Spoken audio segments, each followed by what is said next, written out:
Hi, this is Dr. Bob Morey with Faith Defenders, the apologetic ministry of the Research and Education Foundation. Welcome to a Moment of Truth with Dr. Bob. I hold in my hands the latest book to come out, The End of the World According to Jesus. Now, I was motivated to write this book because of all the people running around talking about the end of the world according to the Mayan calendar.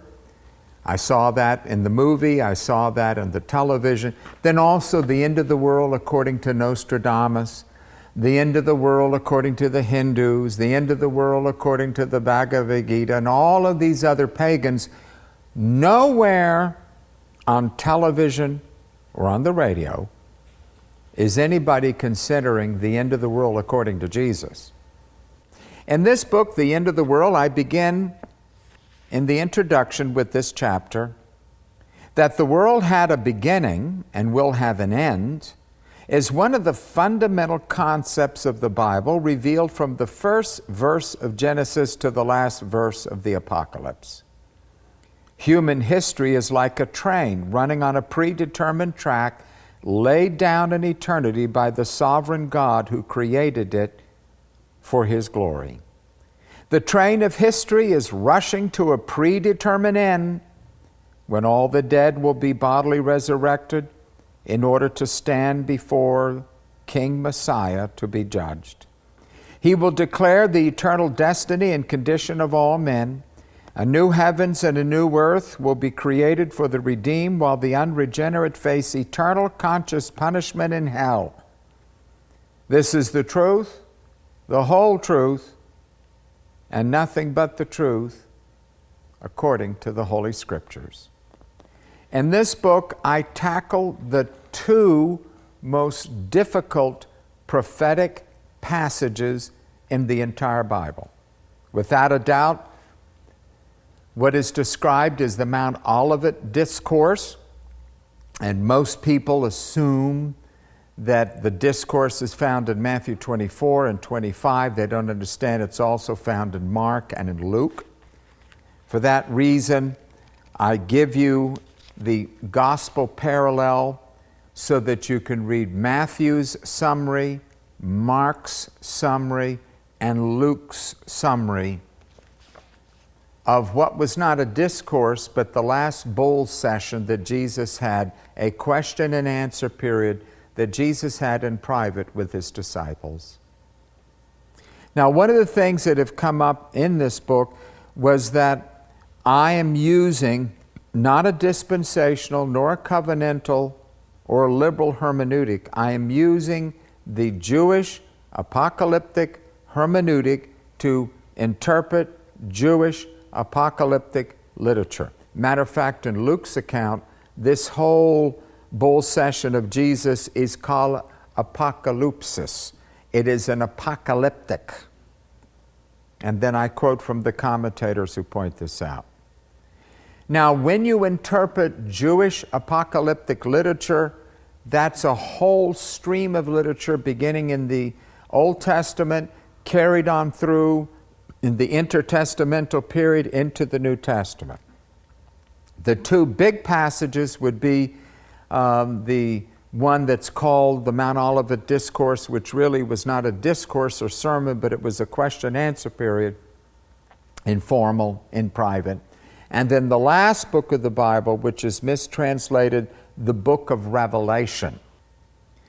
I take you through the Mount Olivet Discourse and the book of Revelation using Jewish apocalyptic principles. For example, I'll give you two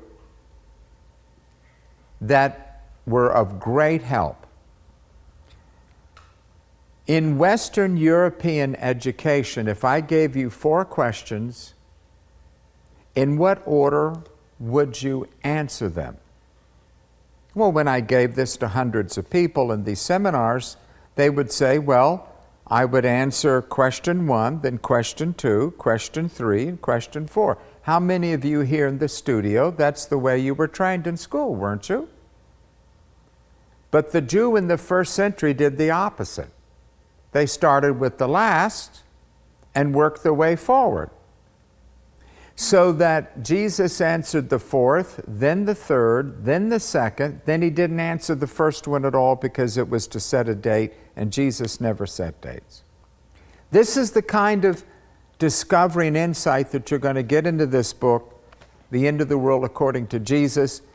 You will understand the Mount Olivet Discourse like never before. It's already been reviewed. There is no other book like it in print anywhere. Secondly, what I do with the book of Revelation is I give you a new edition of the book. You say, what? Yeah, a new edition of the book without chapter and verse divisions that have created the chaos.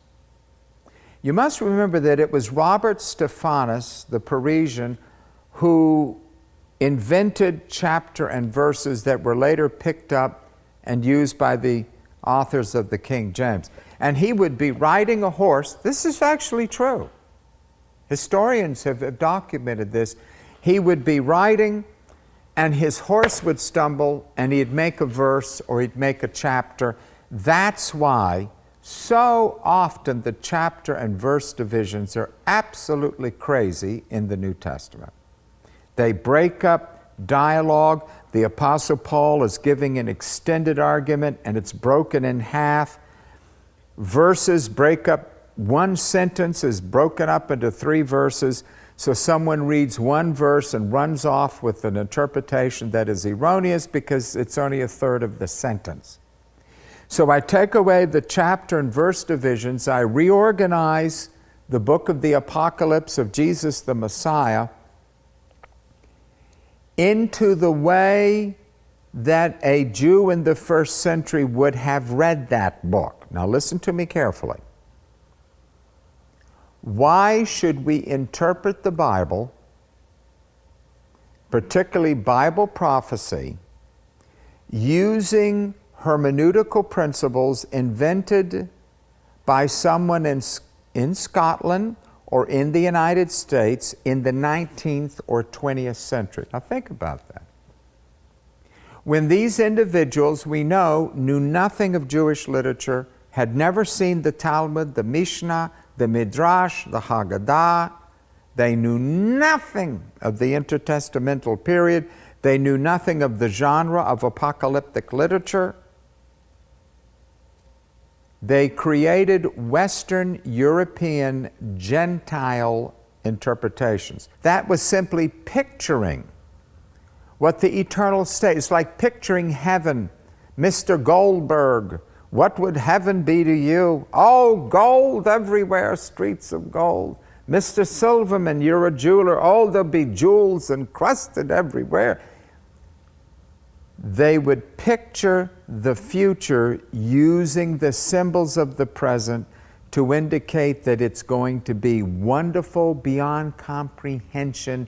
It'll be so wonderful. Don't make literal what God meant to be metaphorical. There'll be no fish fries in heaven, no pets, no literal streets of gold. Hell is not literal fire or darkness. Those are all metaphors of ultimate horror and separation from God. It'll be far worse than brimstone and ashes. So in the book of Revelation, I introduce you to the concept of cycles and how that the end of the world is given over and over again. So don't think that the 7 trumpets and the 7 peals of thunder and the 7 vials are to be laid out this way. Think of the 7 trumpets as a cycle, and then the same thing is taught by 7 different